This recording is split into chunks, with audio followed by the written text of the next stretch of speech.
on to the next task. It starts at a line. You'll have a 40-foot long lane. Partner 1 on 3, 2, 1, go will use a sledgehammer and strike the tire and drive it 40 feet to the end of her lane. The partner, at the same time, will be bear crawling 5 lengths down and back 5 times to end with the plate on the other end of the 40-foot lane. When they get to that position, they switch. So the other partner will drive the plate back, while the first partner bear crawls 5 lengths and ends with the plate on the other end. The plate, when it gets to each end, has to cross the line entirely. If any of that plate is still on the line, it does not count. So we're going to establish that you have to be able to see black floor between the line and the plate in between to show that it's fully across the line. So let's see what the plate strike looks like with the bear crawl. 3, 2, 1, go. You can strike that plate from the side, or if you'd like, you can stand over top of it and strike it between your legs. You can do anything to drive that plate so long as you're not pushing it. You have to use the head of the hammer. You cannot push it. Okay? So we'll say she went the full 40 feet. That's good. They've switched places and drove the plate all the way back across the line. After they finish the plate drive, they move on to the rope climb. There will be a team total of 4 rope climbs for women, 6 for co-ed, and 8 for men. So they'll go up to a 15-foot mark on the rope, touch that for whatever their division's standard is, 4, 6, or 8.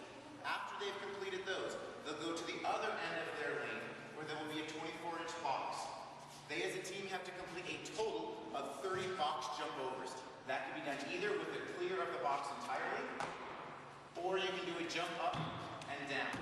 You can break these up in any rep scheme that you want. So you can do a 1-and-1 back and forth, or you can have one person do multiples back and forth, but each person has to do at least 1 box jump over to the total of 30. After you finish your 30 box jump overs, you head outside for the second portion of the workout. Once you come outside, there will be a large pool behind these buckets. That pool will have a lot of water in it. You have to take 3 5-gallon buckets and fill them with water. You will then partner carry the buckets to the end of the building that is 80 meters away. You'll walk around the outside of a box as a barrier down there and bring them all the way back. When you get back, the remaining water has to fill 2 of your buckets. So you'll take 1 of the buckets, disperse the water into the other 2. If it does not fill those 2 buckets and you need more water, you have to scoop that empty bucket again, partner carry it with 1 in each hand, with sharing the carry all the way down 80 meters around and back in order to fill the remaining level of the 2 buckets. So let's see what the first carry of 3 buckets will look like. 1 in each hand on the outside, 3, 2, 1, go. And you have to share the load in the middle with the 3rd bucket, okay?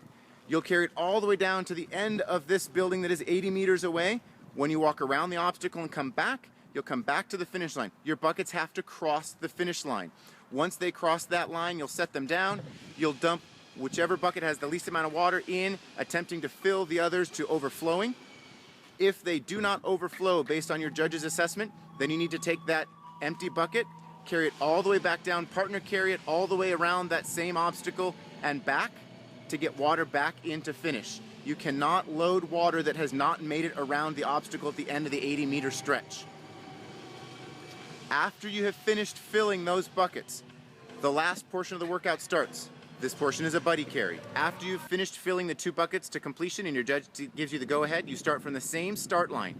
One buddy will carry the other in any manner so long as their feet are off the ground, the same 80 meters to the turnaround point. You'll then switch, and the other person will carry that other partner back the rest of the way. You can carry in any fashion so long as the feet are off the ground. We're going to see 2 different options here. 3, 2, 1, go. So you can do over the shoulders.